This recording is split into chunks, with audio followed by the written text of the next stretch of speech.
Okay, guys, this is the workout for my chest. This is the revenge, my freaking chest revenge workout because the last time I did incline bench, I hit a major strength stall. Well, not strength stall, but it was just very underwhelming, and I was pissed. So I was like, you know what? Next time I go to the gym, it's gonna be chest. All right, screw it. It's gonna be all chest. And so I ended up doing some incline. I'm warming up decently well. Everything felt really good today, guys. Like I was pretty amazed. And I'm very pleased with this next one because the last time I did 175.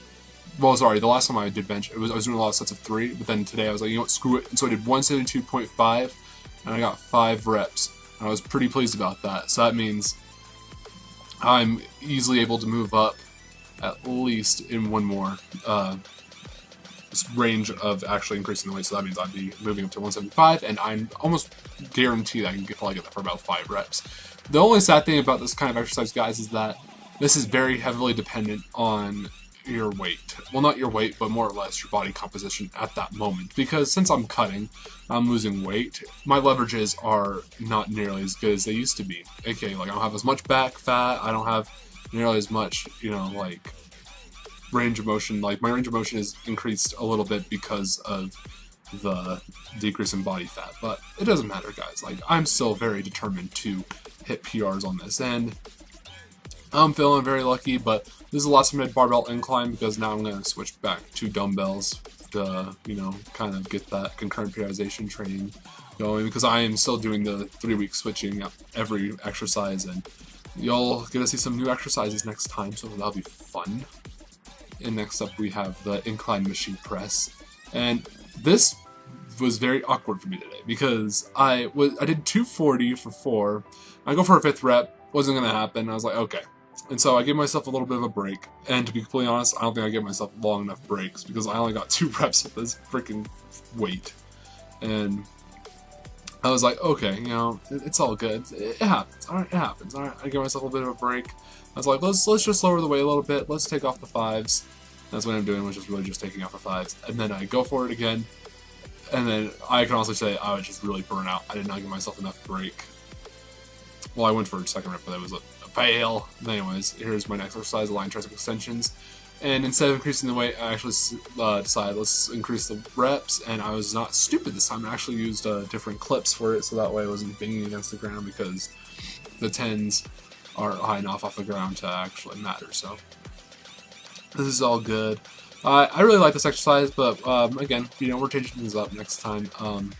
I believe the next tricep exercise I'm going to be focusing on is going to be, I believe I set up to where I'm doing the cable overhead extensions. It just depends, whatever type of stimulus. I like cables, mainly for the fact that, it's less damaging. Well, not less damaging, it's less taxing on your central nervous system, because you don't have to worry about as many stabilizers, and and it's just that concurrent periodization. We're just switching things up. I'm going to hurry and get as much strength as I possibly can, because if I still believe I'm a late novice or early intermediate, I know I can still milk out some gains. So here we're doing some rest pause training. We're doing some low cable flies. Low cable flies. But the funny thing is with this, it's basically front raises with cables. But I guess that's what a low cable fly will actually probably really even do, because there's not much you can really do. But it's just for the same fact that it hits the upper chest relatively really well, and I just like doing that. And so here we are, fast forwarding the footage, because I had you guys want to see the same thing. But you can tell, my front delts, my interior deltoids, they're looking pretty good there, right? The cut, actually, guys, is going very well. You can tell, I don't know, I can tell from this footage, but my shoulders are becoming more capped, becoming more vascular. You can see my bicep vein is just being more prominent as the weeks go on. And I just the rest pause training. I love it, guys. I don't know why I didn't do this shit on the volume days, because honestly, it just saves me a lot of time. And as much as I love the gym, I love the gym, guys. It saves my life. But when I was doing the workouts and they were taking me longer than 3 hours, it was just more jarring than anything, because I'd rather just I just felt like my recovery wasn't on point, so that's why I had to switch back, and we'll dial things back a little bit and change things up a little bit so that way I can manage recovery a lot better.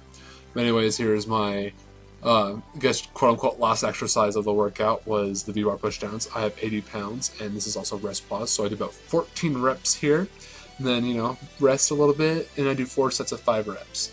And you can tell, guys, like, those shoulders, they're coming more capped. The cut's going very well. And look, I'm getting some neck vein action going on. You know, that's when stuff is going very well, is when you get neck veins. You know, that's how you classify how well your cut's going, is if you're starting to look more like a boner, a walking boner, and that's how you know you are becoming quite vascular. But this exercise is going to be switched out next time, and so I'm probably switching it to either a machine type tricep exercise, or I might change it to the rope extension. I don't know, I haven't decided yet, but we'll have fun with it, guys. Because, you know, why the hell not? And actually, I might change it up to like a more... I was debating whether or not I actually want to do like a machine dip type exercise, because, you know, it also hits the triceps very hard.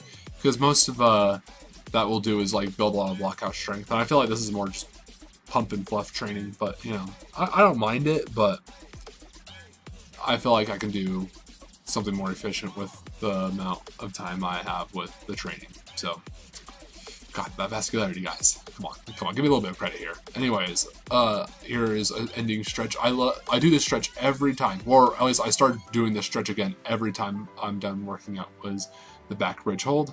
I'm getting a lot of my athleticism back because I'm dropping a lot of excess weight, because beforehand, like, it was just really hard for me to catch myself and, you know, just like get into the back bridging, because I felt like I was losing some flexibility from that bulk. So now it's back, and the kickoff